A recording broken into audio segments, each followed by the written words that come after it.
Shugaban ƙasar Faransa Emmanuel Macron yana cikin wani mawuyacin hali bayan sabon firaministan da ya naɗa a yau kwana 28 da naɗa wannan sabon minista. A yau ranar 6 ga watan Oktoba, firaministan ya fito ya mika takardar ajiye aikin shi ga shugaban ƙasar Emmanuel Macron. Idan muka dawo jamhuriyar Nijar kuma za ku ji shugaban ƙasa Janar Abdurrahman Chani ya shaida ma manema labarai cewa ba demokradiyya jamhuriyar Nijar take nema ba a yanzu, zai fi mai da hankali wajen tabbatar da tsaro da zaman lafiya a cikin ƙasar ta Nijar.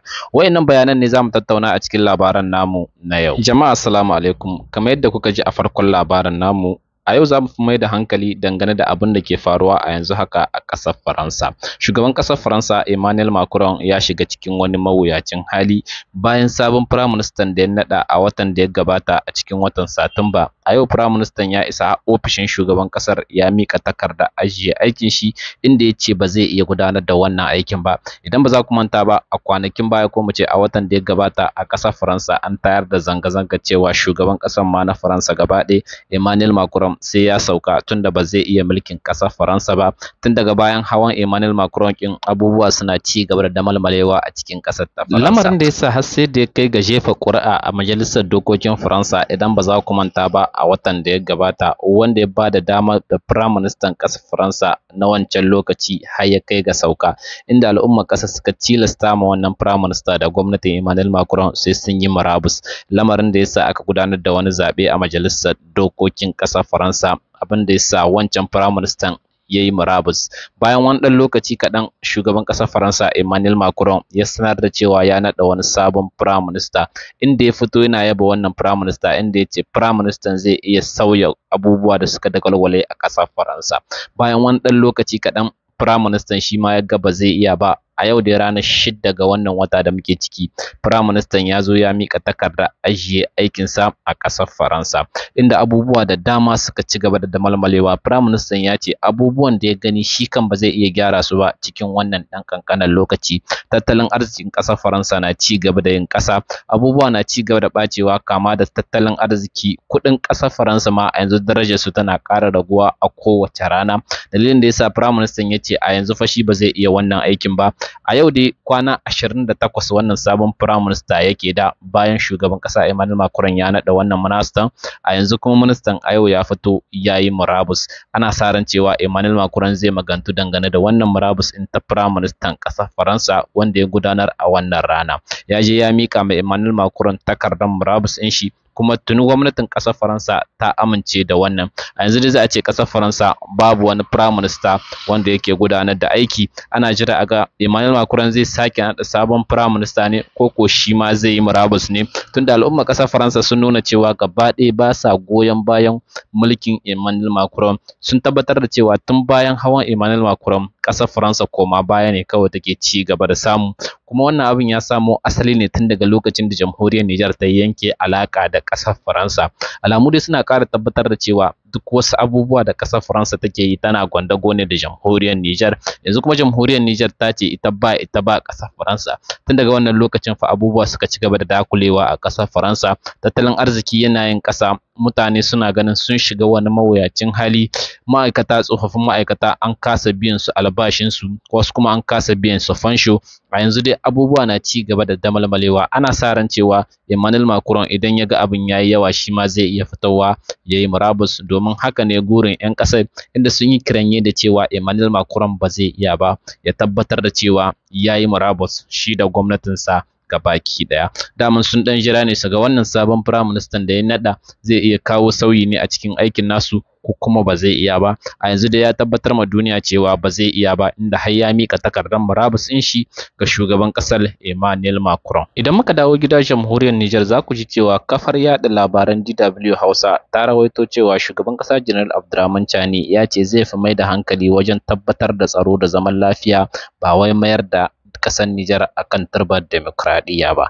Idan ba za ku manta ba, akwai wasu al'umma a ƙasar Nijar wanda ba sa son ci gaban ƙasar Nijar, wanda suka fito suna cewa ya kamata a ce wannan gwamnatin ta sa lokacin da za a dawo demokradiyya a cikin ƙasar Nijar. Shugaban ƙasar da ya ce ba wannan bane a gaban shi a yanzu, yana so ya tabbatar da tsaro da zaman lafiya a cikin jamhuriyar Nijar. Su ne ƙasar Nijar take bukata a yanzu, ba wai dawowa ba mulkin demokradiyya. Saboda mulkin demokradiyya an sha gudanar da shi a cikin ƙasar Nijar shekaru bila adadin.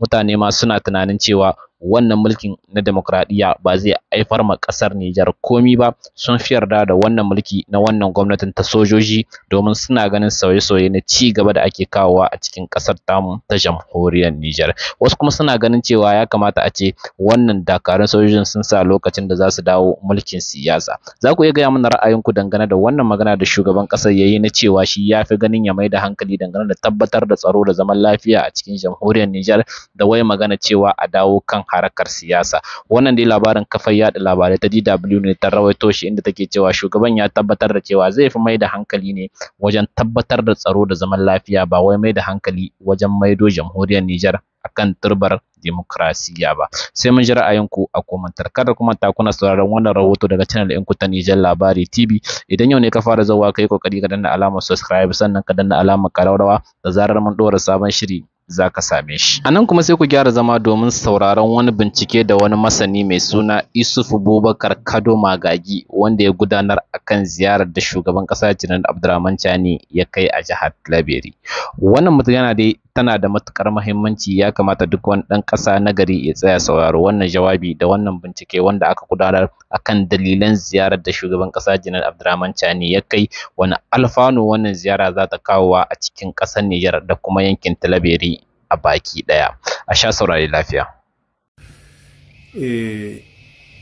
L'analyse la réflexion vous me demandez quelle réflexion m'inspire le déplacement du président de la République dans la région de Tilaberi. Effectivement, le président de la République, le général Abdurrahman Chani, a effectué une visite de travail dans la région de Tilaberi. C'est la première visite qu'il effectue depuis qu'il a pris le pouvoir. Et dans cette région, à travers les différentes interventions qu'elle a effectuées, puisqu'elle a quitté Niamey par voie terrestre, de Tilaberi, il est parti jusqu'à Tera. Tout le long de son parcours, il a été ovationné et applaudi par la population de la région pour lui témoigner de leur culture d'hospitalité légendaire dont ils ont toujours fait preuve à l'égard des responsables politiques. Et le président a développé les principales thématiques qu'il a développées, elle est relative à la sécurité dans la région. Il a évoqué la guerre informationnelle, la guerre économique, et puis l'autre guerre qui nous est imposée par les mercenaires interposés. À propos de la guerre informationnelle, le président a parlé d'une information tendancieuse qui circule sur les réseaux sociaux. Selon cette information, il y avait une réunion du CNSP qui a envie de décider des modalités de retour de la démocratie dans notre pays, et que selon toujours cette information, il y a deux généraux qui se sont opposés. Il s'agit du général Modi, Salif Modi, et du général Mohamed Toumba. Selon cette information, ces deux généraux seraient opposés au retour de la démocratie dans notre pays. Bon, moi, je pense que le président a fait allusion à cette information pour bien illustrer la guerre informationnelle et l'intoxication que certaines puissances font sur les réseaux sociaux pour nuire à la stabilité de notre pays. Moi, c'est comme ça que je comprends cette allusion. Maintenant, par rapport à la guerre économique, le président a parlé des différentes attaques dont a fait l'objet le pipeline. Le pipeline a été à plusieurs fois saccagé par les terroristes, les bandits armés et les narcotrafiquants qui sont financés et appuyés et soutenus par certaines forces, certaines puissances néocolonialistes et néo-impérialistes qui ne supportent pas la prise du Niger sur ses matières premières, sur ses recherches naturelles. Il ne supporte pas l'esprit d'indépendance, de la conquête de la souveraineté monétaire et économique du Niger en particulier et de l'AES en général.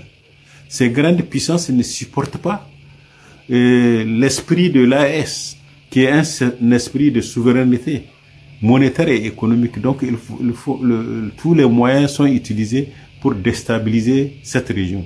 Le président a expliqué, a rassuré la population de la région de Tillabéri que des dispositions ont été prises pour sécuriser la région de Tillabéri et sécuriser l'ensemble des citoyens nigériens. C'est leur mission.